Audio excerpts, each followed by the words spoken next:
Hey, what's up guys, it's DarkArmedDuelist and today doing an Unchained deck profile. So I'm really excited to do this for you guys because this deck is still one of the most powerful decks to play this format. Even though we lost 2 copies of Shavara on the last list, this deck is still one of the most powerful decks in the entire room.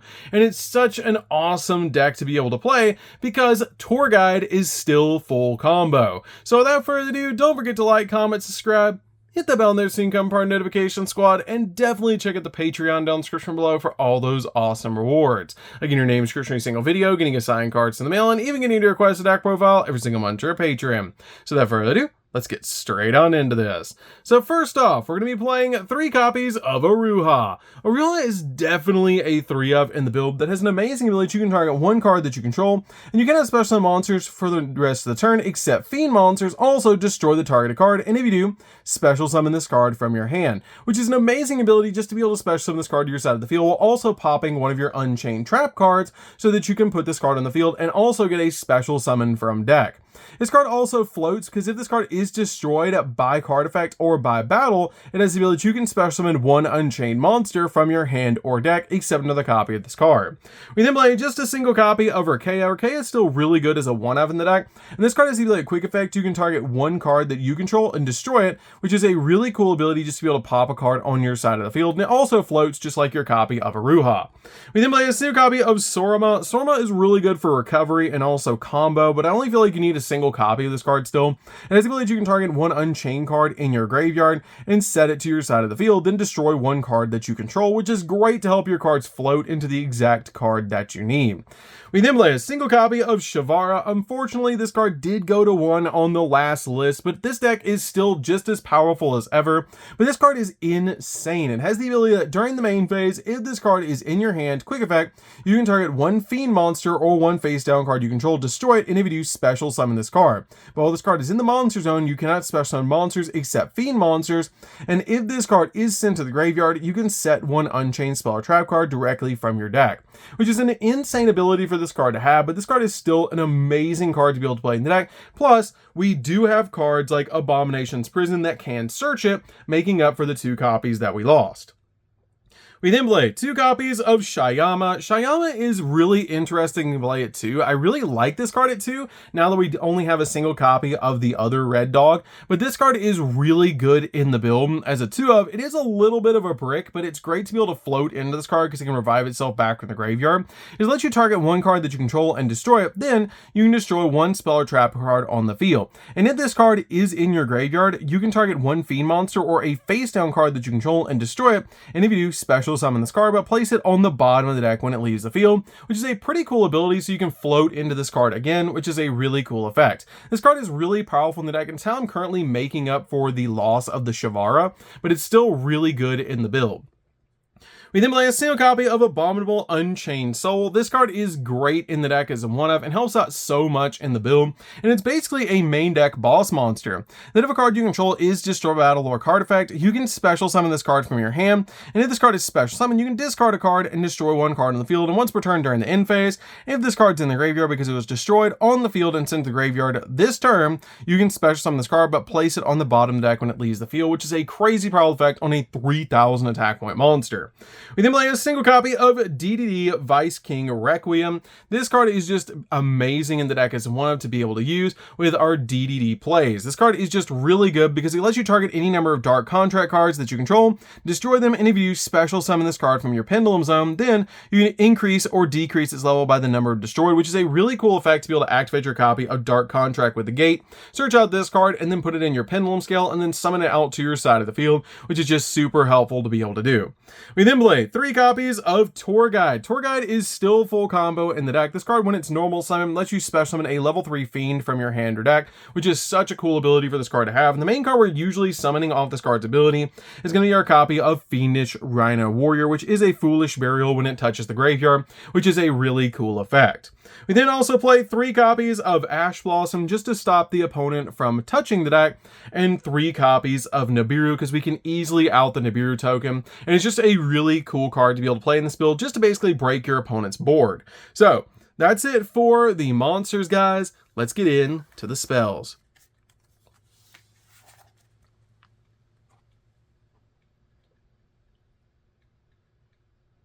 So for the spells, we're going to start with a single copy of Wailing of the Unchained Soul. This card is a really good one of the deck, just to basically have an additional name in the build to pop, because it has the ability, if this set card is destroyed by card effect, you can special summon an Unchained monster from your deck, which is a really cool effect to be able to use, and I love that about this card. Also, if your Link monster, if you link summon an Unchained Link monster, you can target one card on the field and destroy, which can be super helpful to be able to do with this card. We then play 3 copies of Abomination's Prison. Abomination's Prison is basically the Rhoda for the deck, and this card is going to let you add an Unchained card from your deck to your hand, and if this set card is destroyed by card effect, you can special summon an Unchained monster from your deck to your side of the field, which is insane. We then play 3 copies of Pot of Prosperity. Pot of Prosperity is an amazing 3 of in the deck to help us dig in the deck, especially now that we have just a single copy of Shavara. This card is really good to be able to use to help you just dig into the deck to get the exact card you need. We then also play 3 copies of Dark Contract with the Gate. Dark Contract with the Gate is amazing to be able to play in the deck because it does search out our copy of our King Requiem, which is just really helpful to be able to do to get it on our side of the field so we can turn it into an XZ play. So that's it for the spells, guys. Let's get into the traps.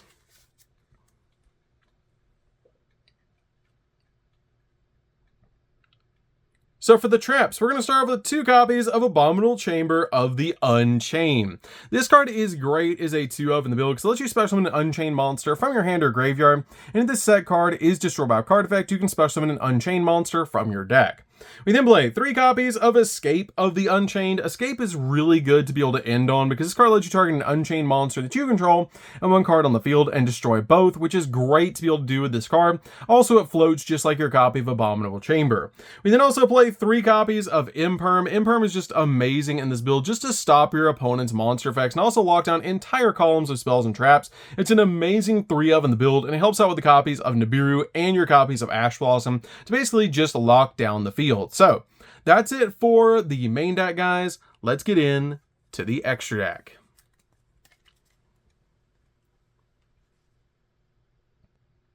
So for the extra deck, guys, we're going to start off with 2 copies of Yama. This card is an extremely powerful 2 of in the deck. I feel like you don't really need 3 copies still, but it's amazing because if this card is special summoned, you can add 1 Unchained monster from your deck or graveyard to your hand. And if a card you control is destroyed battled by card effect, while this card is in the graveyard, you can banish this card to special summon a Fiend monster from your hand or grave. Then you can destroy 1 card that you control, which is a really cool effect for this card to have. You can play 3. I feel like 2 is still fine in this build, but it's a really good card to be able to play in the deck. We play a single copy of Unchained Abomination. This card just pops 3 cards for no reason, and it's ridiculously powerful. If a card on the field is destroyed by a card effect, then you get to target a card on the field and destroy it. And then when another monster is destroyed a battle, you get to target a card on the field and destroy it. And during the end phase, just because, you get to target a card on the field and destroy it, which is amazing to be able to do. We then play a single copy of Unchained Soul of Anguish. This card just helps you link climb, which is amazing to be able to do in this build, and it's a really good one of in the deck. We then play 2 copies of Rage. Rage is so good, and Rage is amazing to be able to end on, because this card has the ability during your opponent's main phase, a quick effect, you can target a face-up special summon monster your opponent controls, and immediately this effect resolves. You get to link summon 1 Dark Link monster, except another copy of Rage, by using only that opponent's monster and this card you control as a material, which is such a cool ability. And if this card on the field is destroyed by battle by card effect, then you can target 1 Fiend monster on the grave, except a copy of Rage, and add it to your hand, which is so good to be able to recover cards like Shavara if it's in the grave. Then we have a single copy of Underworld Goddess. Underworld Goddess is amazing to be able to play just to out basically towers like monsters that your opponent might have on the field. Play a single copy of Nightmare Griffin because you can still Griffin lock your opponent, and this card is amazing to be able to Griffin lock your opponent. We play a single copy of Nightmare Unicorn to spin stuff, 1 copy of Mudracker because this card is so good in the build, and you definitely want to play a single copy of this card because it cannot be used as link material to turn its link summon, and if a monster you control would be destroyed by battle by card effect, you can tribute a Fiend monster instead. And you can also target a Fiend monster in your graveyard, except another copy of this card, discard a card, and if you do special summon that monster. Also, you cannot special summon monsters for the rest of the turn except Fiends, which is totally fine because that's usually all we're summoning anyways. We're then playing a single copy of SP Little Knight. SP Little Knight is one of the only non-Fiend monsters we play in the deck, so you have to watch out for this card a little bit. If you don't have SP Little Knight, you can drop it for another copy of Yama for the 3rd copy of Yama, but this card is still amazing to to be able to play in the build because it's so powerful, and it's basically a double interruption for this deck, and it's just so easy to go into. We then play 2 copies of Wave High King Caesar. This card is a double negate, which is why we play this card as a 2-of in the build, and it's such a powerful card that when a spell, trap card, or monster effect is activated, it includes an effect that special summons a monster. Quick effect, you can detach a material in this card to negate the activation to destroy that card, which is such a cool ability about this card. We then play a single copy of Devicer King. Devicer King is easy to be able to make in this deck because you can also XZ summon this card by using a DDD monster you control as a material, which is such a cool ability to be able to make it with your copy of King Requiem, just by using King Requiem, because it says you can use a DDD monster, which is so cool. Like, it's so easy to make this card. And then play a single copy of Sky Crisis, which is actually a fiend. So this card is really easy to make in the build, and it's just such a powerful card to be able to use in the deck. And I absolutely love making this card in this build. So that's going to do it for this one, guys. I hope you did enjoy it. This deck is super fun to be able to play. If you guys have never played Unchained before, you should definitely give this deck a try. Even though we did lose 2 copies of Shavara on the last list, this deck is still definitely playable and is really fun to be able to play. It was good before we got the support, and it's just amazing now. Even though we only have 1 copy of Shavara, it's still insane and one of the most powerful decks to play this format. So that's going to do it for this one, guys. Don't forget to like, comment, subscribe, hit the bell there so you can become part of Notification Squad, and we'll see you guys in the next video. See you later, guys.